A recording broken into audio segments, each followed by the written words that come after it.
sometimes it would appear that we seem to accept accidents as an inevitable part of life. Are any of you making any allegations against anyone else, or was it a case of someone stopped and banged in the back? No, that van came down and ran straight into the back of me and pushed me into him and obviously into the one in front. He did he? While there's often dispute over the causes of accidents, it's usual to blame the drivers. Going too fast, travelling too close. But what about the vehicles we're driving? The law concerning cars has just been changed to make them safer. But how many people know about it? I haven't got a clue. That's something about a carburetor or something. Unleaded. If I said something to do with tyres, would that help? Oh yeah, the tread's got to be deeper now. 3 millimetres. Don't know. As long as the 10-pence piece fits into the gaps. Is it one? As of the 1st of January this year, the legal minimum tread depth has been increased from 1 millimetre to 1.6 millimetres, which is the EEC standard.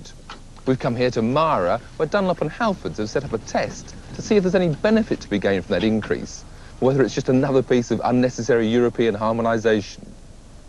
The object of the test was to compare the stopping distance from 30 miles an hour using tyres with the new 1.6 millimetre and the old 1 millimetre depth of tread. Mara's test strip can offer a road surface with consistent wet conditions. The Rover test car had no ABS and the rear brakes disconnected to give safe, consistent stopping on this wet but not flooded road. OK then, let's mark that distance and see if there's any difference with the 1 millimetre tyres. With the white car marking the average of several runs, measured by the automatic equipment, it was possible to compare the new legal minimum with the old 1 millimetre law. Well, 0.6 of a millimetre doesn't sound a lot, but it certainly makes a big difference to stopping distances. In fact, the braking distance was reduced by about 25%, and that could easily be the difference between safety and disaster.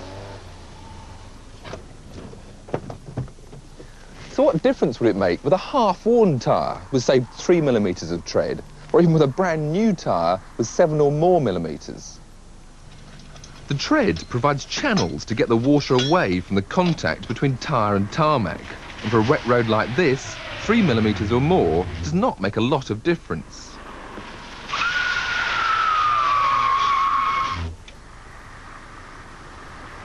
Move to a flooded track and repeat the exercise, and now the 3 millimetre tyre is much worse as its channels are saturated. But with the full 7 millimetres of tread, the stopping distance is unchanged. But suppose there's no tread at all. Back on the wet strip, steady speed, emergency stop.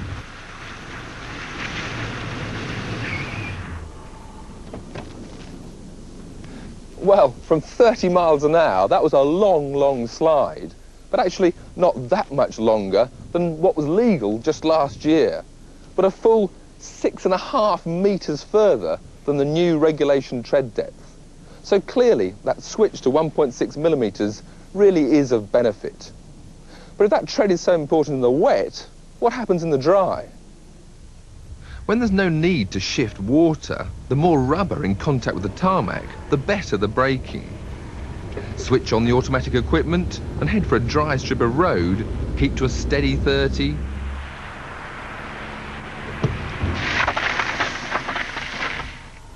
Now, the bald tyre stops in about half the distance needed on the wet road, and better than either the half-worn or the brand new tyres. That's the basic reason why racing cars have slick tyres, at least for racing in the dry, but they also have softer, stickier rubber. With a test car fitted with racing tyres, we stop 20% shorter. The sort of performance that a racing driver exploits, not only in braking, but also in cornering, as when I brought the celebrity Rover 216 home in first place at Thruxton last spring. And the Star Cars record is intact. Tiffany Dell wins it. Ian Taylor. Now, all this experimentation explains why we need decent tyres, but tells us nothing about how far it actually takes us to stop out on the open road. Good tyres will help, but the drivers must still play their part. Do we travel too close together? Do we concentrate properly? Do we leave enough room to stop? Do we even know how far we need to come to a halt?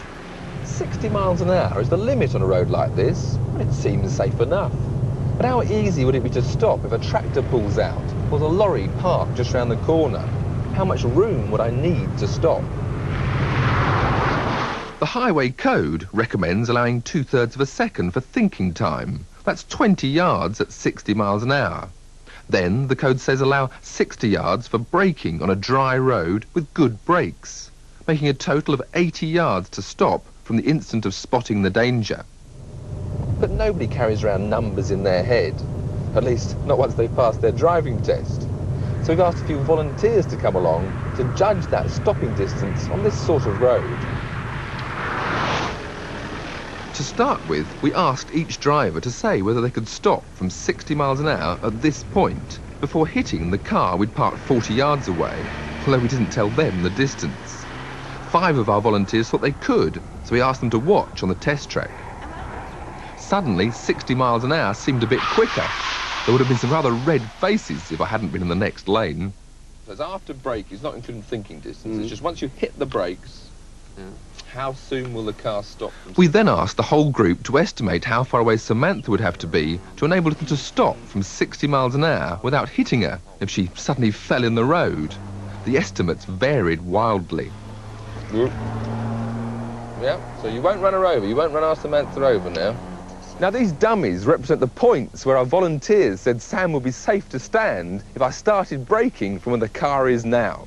Let's see who's got it right. For these tests, all 4 brakes were working, but the anti-lock system was disconnected.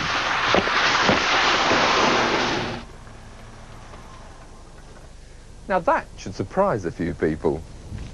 I think when there was just one person standing there, it was very deceiving, and it really put me out anyway. Quite surprised, actually. When you're stationary, you're looking at it from a different point of view. I think the noise of hitting the models was frightening me more than anything. Yes, very surprising. It is a long way, yes, quite surprised. On the run-up I thought that I probably got it wrong, but looking at it, we're right. I just thought, well, it was a safe distance. Yeah. I like to be on the safe side. In fact, our stopping distance in wet conditions was better than that quoted in the highway code for a dry road. When we activated the ABS, as you'd expect, the performance was even better. In our tests in the dry, we stopped in 2/3 of the distance quoted as the best to be expected according to the code, and that's just half of the distance needed to pass the MOT test. In other words, on a dry road, a modern car can stop 100% better than the legal minimum requirement. There is one class of vehicle where braking doesn't achieve such effective results. HGVs have the same legal minimum braking requirement as cars, but at best, they rarely exceed that minimum by much over 20%. With an articulated lorry weighing up to 38 tonnes, there's a lot of energy to dissipate. As a result, the brakes are more prone to fade, the tyres are harder to give an economic life, and even if braking could be more severe, the load might shift and overstress the front wheels. Next month, ABS, as fitted to this fully laden test vehicle, becomes a legal requirement for all new heavy trucks and trailers. Even so, when comparing stopping distance from 60 miles an hour, there's still a pretty dramatic difference between the family car and an articulated lorry. So, while the performance of this truck is perfectly legal, and indeed in this case above average, it's still a pretty poor match for the abilities of cars that are along the same roads. And while we don't have room to segregate cars and HGVs, take a tip from what lorry drivers do in cars and give them plenty of room.